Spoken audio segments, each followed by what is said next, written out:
اگر ہم تاریخی اور مذہبی حوالے سے دیکھیں تو ہمیں پتہ چلتا ہے کہ حضرت آدم علیہ السلام کے زمین پر آنے کے بعد سے ہی روزے رکھنے کی شروعات ہو چکی تھی، اور یہیں سے روزوں کی ایک لمبی، پاک اور صبر سے بھری تاریخ شروع ہوتی ہے۔ بتایا جاتا ہے میرے دوستوں کہ حضرت آدم علیہ السلام ہر مہینے 3 دن روزہ رکھا کرتے تھے، اور یہ بھی کہا جاتا ہے کہ جب جنت سے زمین پر آنے کے بعد حضرت آدم علیہ السلام نے اللہ کے سامنے توبہ کی تو انہی توباؤں کے لیے وہ یہ روزے رکھا کرتے تھے۔ اس طرح پورے سال میں حضرت آدم علیہ السلام کل 36 دن روزہ رکھتے تھے۔ میرے دوستوں، حضرت آدم علیہ السلام کے زمانے میں ہر مہینے کی چاند کی 13ویں، 14ویں اور 15ویں تاریخ کو روزے رکھے جاتے تھے۔ یہ وہی تاریخیں ہیں جب چاند پورا، مکمل اور بے حد روشن ہوتا ہے، جسے آپ اور ہم 14ویں کا چاند بھی کہتے ہیں۔ اس کے بعد جب حضرت نوح علیہ السلام کا زمانہ آیا تو انہوں نے بھی حضرت آدم علیہ السلام کے طریقے پر ہی ہر مہینے 3 روزے رکھے، اور وہ بھی انہی تاریخوں میں۔ لیکن میرے دوستوں، ان روزوں کو حضرت نوح علیہ السلام نے طوفان نوح سے نجات ملنے پر شکر کے روزے کہا۔ اب آئیے حضرت داؤد علیہ السلام کی طرف۔ میرے دوستوں، حضرت داؤد علیہ السلام کے روزوں کا طریقہ سب سے الگ تھا، سب سے خاص تھا۔ وہ ایک دن روزہ رکھتے اور ایک دن افطار کرتے، یعنی پورے سال میں آدھا سال روزہ۔ اور یہی روزہ اللہ کے نزدیک سب سے زیادہ پسندیدہ روزہ بتایا گیا ہے۔ اس کے علاوہ حضرت سلیمان علیہ السلام ہر مہینے 9 دن روزے رکھتے تھے۔ مہینے کی شروعات میں 3 دن، مہینے کے بیچ میں 3 دن اور مہینے کے آخر میں 3 دن۔ میرے دوستوں، حضرت ابراہیم علیہ السلام بھی حضرت آدم علیہ السلام کے طریقے پر ہر مہینے 3 دن روزہ رکھتے تھے، لیکن کچھ روایتیں یہ بھی بتاتی ہیں کہ حضرت ابراہیم علیہ السلام پورا مہینہ بھی روزہ رکھتے تھے۔ اب بات کرتے ہیں حضرت موسیٰ علیہ السلام کی۔ میرے دوستوں، حضرت موسیٰ علیہ السلام کے روزوں کا طریقہ واقعی سب سے الگ تھا۔ اللہ رب العزت نے حضرت موسیٰ علیہ السلام کو لگاتار 3 مہینے روزہ رکھنے کا حکم دیا، اور فرمایا کہ ان روزوں کی برکت سے تم اللہ سے ملاقات کرو گے اور ہم کلامی کا شرف حاصل کرو گے۔ جب 3 مہینے پورے ہو گئے اور اللہ سے بات کرنے کا دن آیا تو حضرت موسیٰ علیہ السلام نے سوچا، اتنے دنوں کے روزے کے بعد کیا میں اپنے منہ کی بو کے ساتھ اللہ سے ملاقات کروں؟ اور اسی خیال سے انہوں نے ایک پیڑ کی شاخ توڑی اور اس سے مسواک کر لی۔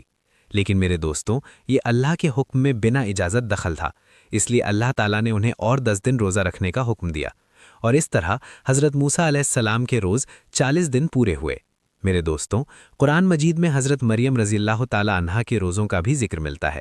حضرت مریم رضی اللہ تعالیٰ عنہا کا روزہ بھوک اور پیاس کا نہیں تھا، بلکہ کسی سے بات چیت نہ کرنے کا تھا، یعنی خاموشی کا روزہ۔ میرے دوستوں، قرآن مجید کی سورہ بقرہ آیت نمبر 183 حضرت آدم علیہ السلام سے لے کر تمام انبیاء اور پھر امام الانبیاء حضور پاک صلی اللہ علیہ وسلم تک ساری امتوں کو جوڑتی ہے۔ جس طرح ہر امت پر نماز فرض کی گئی، اسی طرح ہر امت پر روزے بھی فرض کیے گئے۔ ہاں میرے دوستوں، پچھلی امتوں کے روزے ان کے حالات کے مطابق تھے۔ روزوں کی تعداد، وقت اور طریقہ آج کی امت سے الگ تھا۔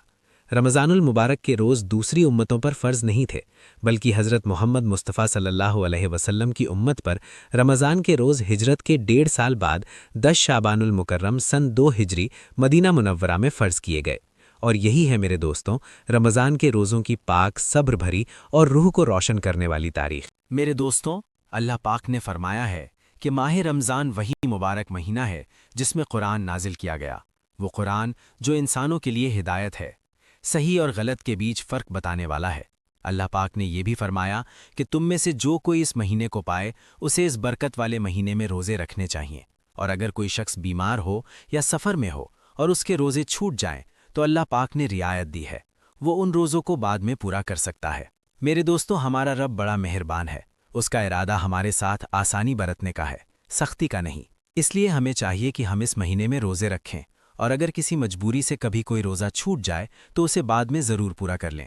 اور ہاں، ہمیں اللہ کی اس عظیم نعمت پر دل سے شکر ادا کرنا چاہیے۔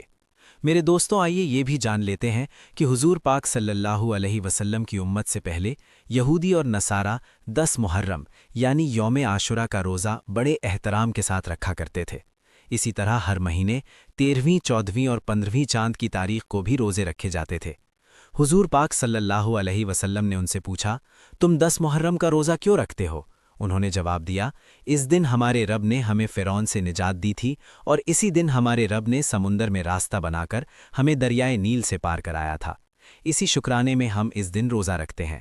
یہ سن کر حضور پاک صلی اللہ علیہ وسلم نے فرمایا، اس بات کے تو ہم تم سے زیادہ حقدار ہیں، پھر مسلمانوں کو حکم دیا گیا کہ تم بھی محرم کے مہینے میں روزے رکھا کرو۔ یہودی 1 روزہ رکھتے ہیں تو تم 2 روزے رکھا کرو، ایک 9 تاریخ کو اور ایک 10 تاریخ کو۔ پھر جب کچھ وقت گزرا تو ہر مہینے 3 روزے رکھنے کا حکم دیا گیا۔ چاند کی 13ویں، 14ویں اور 15ویں تاریخ کو مسلمان بڑے شوق اور احترام سے ان روزوں کو رکھا کرتے تھے، لیکن جب رمضان المبارک کے روزے فرض کر دیے گئے تو ان روزوں کو سنت روزوں کا درجہ دے دیا گیا۔ میرے دوستوں، رمضان کے مہینے کے بارے میں حضور پاک صلی اللہ علیہ وسلم نے فرمایا ہے، جب اس مہینے کی پہلی رات آتی ہے تو آسمانوں کے دروازے کھول دیے جاتے ہیں اور پورے مہینے یہ دروازے بند نہیں ہوتے، اور جب اس مہینے کی آخری رات آتی ہے تو اللہ پاک ہر روزے دار کی مغفرت فرما دیتا ہے۔ سوچئے کتنی بڑی رحمت ہے یہ۔ میرے دوستوں، اسلام میں زیادہ تر اعمال کے پیچھے کسی نہ کسی نیک بندے کی یاد اور کوئی نہ کوئی مقصد چھپا ہوتا ہے۔ جیسے عرفات کے میدان میں حج کا فریضہ حضرت آدم علیہ السلام اور حضرت اماں حوا رضی کی یادگار ہے، قربانی کا نیک عمل حضرت ابراہیم اور اسماعیل علیہ السلام کی سنت ہے، اور صفا مروہ کی سعی سیدہ ہاجرہ رضی کے ان قدموں کی یاد ہے جو انہوں نے اپنے بچے کے لیے 2 پہاڑوں کے درمیان دوڑتے ہوئے اٹھائی تھے۔ میرے دوستوں، یہ دین صرف حکموں کا نہیں، یادوں، قربانیوں اور محبت کا دین ہے، اور رمضان اسی محبت کا سب سے خوبصورت تحفہ ہے۔ اسی طرح میرے پیارے دوستوں، ہمارے پیارے آقا حضور پاک صلی اللہ علیہ وسلم رمضان شریف کے مہینے میں کچھ دن کھانے پینے سے پرہیز فرمایا کرتے تھے، یعنی حضور صلی اللہ علیہ وسلم نے رمضان میں بھوکا اور پیاسا رہنا پسند فرمایا، اور اللہ پاک کو اپنے محبوب کا یہ عمل اتنا پسند آیا کہ اللہ نے روزے کے لیے ماہ رمضان کو ہی چن لیا اور پورے رمضان شریف کے روزے ایمان والوں پر فرض کر دیے، تاکہ میرے حبیب مصطفیٰ صلی اللہ علیہ وسلم کی یادگار باقی رہے اور میرے محبوب صلی اللہ علیہ وسلم کی سنت قائم رہے۔ میرے دوستوں، پہلے بھی اللہ کے نیک بندے روزے رکھا کرتے تھے۔ حضرت آدم علیہ السلام ہر مہینے 13ویں، 14ویں اور 15ویں تاریخ کو روزہ رکھتے تھے۔ حضرت نوح علیہ السلام اکثر پورے سال روزے میں رہا کرتے تھے۔ حضرت داؤد علیہ السلام 1 دن روزہ، 1 دن بنا روزہ رکھتے تھے۔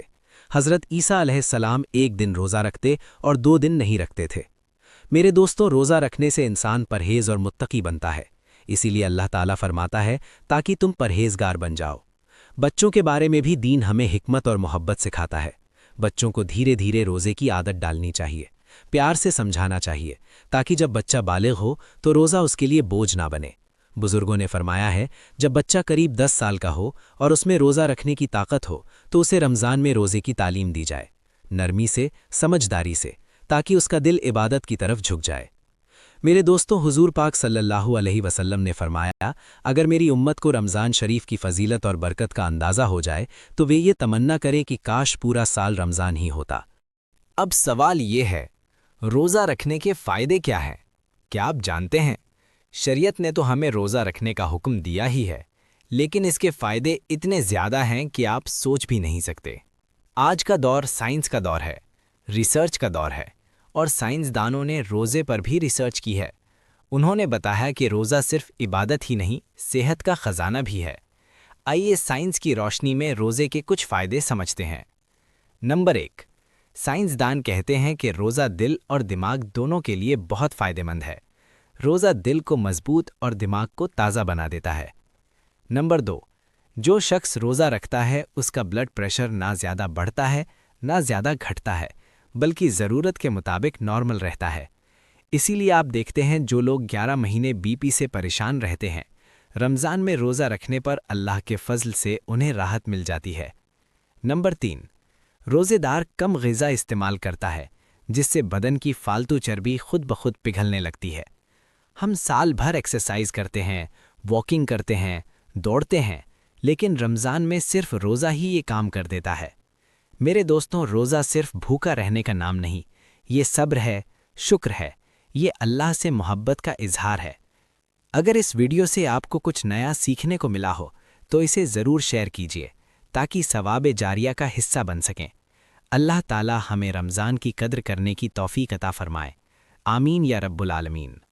میرے پیارے دوستوں، روزہ صرف بھوکا رہنا نہیں ہے، یہ صبر ہے، یہ شکر ہے، یہ اللہ سے محبت کا اظہار ہے۔